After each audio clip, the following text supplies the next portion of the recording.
Hello everyone, this is R K Verma. और आज मैं जो है एक बहुत ज़रूरी टॉपिक के बारे में बताना चाहता हूँ। दरअसल क्या है, इन दिनों दरअसल भारत में ही बहुत बहुत बड़े बड़े शहरों में और छोटे मोटे शहरों में भी, यानी बहुत स्थानों पे मैंने देखा है कि लोग भोजन की बहुत अधिक मात्रा में बर्बादी करते हैं। और ये उचित नहीं है, क्योंकि वो जो अन्न का एक एक दाना होता है, एक किसान से पूछने पे वो बता सकते हैं कितनी मेहनत से उसे वो उगाता है। और लोग अधिक बनाकर उसको, है ना, डस्टबिन में, कूड़ेदान बॉक्स में इस प्रकार से वो फेंक देते हैं। यह बिल्कुल अनुचित है। हमें भोजन को इस प्रकार बर्बाद नहीं करना चाहिए। और सर्वप्रथम भोजन का जब भी सबसे पहले खाने की भी ढंग होनी चाहिए। जैसे मैंने बहुत सारे लोगों को भोजन खाते देखे, जैसे खिचड़ी वगैरह हो गया, या फिर अन्य कह रहे हैं कि खाने का जो गति है उन लोगों की वो बहुत अधिक है। समझ में नहीं आ रहा है कि खा रहे हैं या पी रहे हैं, बड़ा कन्फ्यूजन होता है इसमें फिर।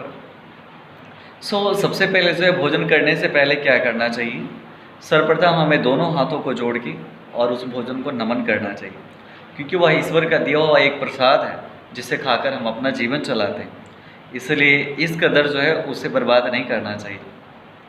और दूसरा, चूँकि हमें वो आहार हमें प्रतिदिन मिल रहा है, इसलिए हमें ईश्वर से प्रार्थना करनी चाहिए कि हे ईश्वर, जिस प्रकार से 2 वक्त की रोटी हमें प्राप्त हो रही है, सभी को उसी प्रकार से 2 वक्त की रोटी प्राप्त हो, सबको 2 वक्त का भोजन नसीब हो, है ना।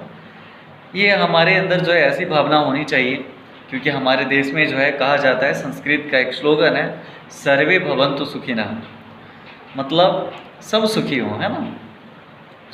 हमें और जो भोजन हम सोचिए कि दूर दूर तक कभी कभी आप कहीं बहुत ऐसे शहरों को देखे होंगे जहाँ पर बच्चे भूखे पेट वो सो रहे होते हैं, रात में उठकर अपनी माँ को बोलते हैं, माँ मुझे भूख लगी है, मुझे अन्न का कोई भी दाना चाहिए।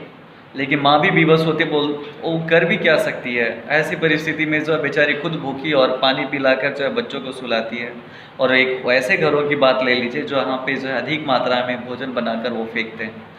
भोजन बर्बादी कभी भी उचित नहीं है। हमें चाहिए कि हम इसे सुरक्षित रखें, क्योंकि आपका जो बचा हुआ भोज्य पदार्थ है, अगर कम बनाएंगे, अधिक मात्रा में है, तो उसे आप दान करें, किंतु बर्बाद कभी ना करें। और दूसरी बात ये है कि अभी भी जैसे बिहार जैसे छोटे राज्य में, और छोटा तो मैं नहीं कह सकता हूँ, अभी पता नहीं क्यों क्या हो गया हमारे देश की इतनी बड़ी जनसंख्या को। कहने को हम 140 करोड़ आबादी हैं, लेकिन किस काम का।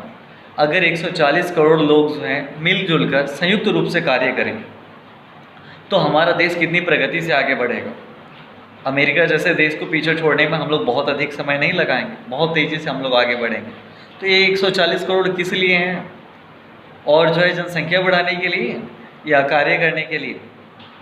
अभी देखता हूँ बच्चा बड़ा हुआ नहीं है ना, 12वीं कक्षा जाते जाते चलो मैरिज कर देते हैं, ऑलरेडी 140 करोड़ हुआ पड़ा है, और कितना बढ़ाएंगे, है ना।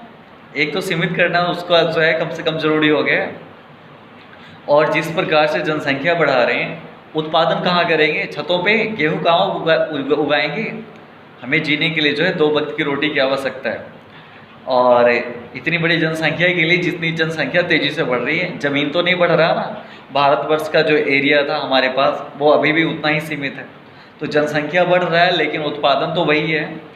अब कितना भी हाइब्रिड है ना, जो पहले आलू का साइज़ था उसे दुगना कर दिया जा रहा है, हाइब्रिड है ना। उसी प्रकार से सब्जियों का आकार जो पहले था उससे अभी बड़ा कर दिया जा रहा है। आखिर कितना भी हम क्यों ना करें, ठीक है, जनसंख्या हमारे देश के लिए घातक ही सिद्ध होगा। अगर बढ़ती हुई जनसंख्या को एक सही मार्गदर्शन में लगाया जाए, तब तो देश के लिए बेहतर सिद्ध हो सकता है। किंतु अगर उन्हें मार्गदर्शन ना मिले तो चोरी, है ना, लूट पाट, ये सब है ना, जो सारे के सारे इस प्रकार का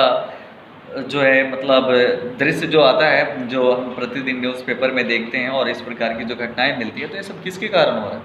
बढ़ती हुई जनसंख्या के कारण ही तो हो रहा है।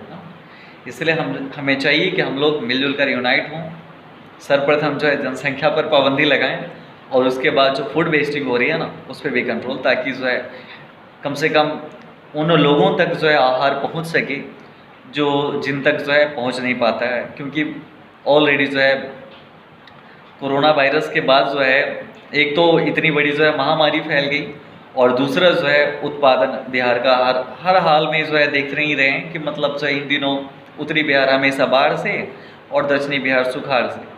तो ऐसी स्थिति हमारे राज्य की और अन्य राज्यों की भी स्थिति जो है बहुत अधिक बेहतर नहीं है। इसलिए हमें सर्वप्रथम चाहिए कि हम जनसंख्या पर नियंत्रण करें और उसके बाद जो है फूड वेस्टिंग को रोकें, क्योंकि प्रसाद फूड मतलब भोजन मतलब प्रसाद है, और प्रसाद समझकर जब हम इसे ग्रहण करेंगे तो हम इसकी बर्बादी को रोक पाएंगे।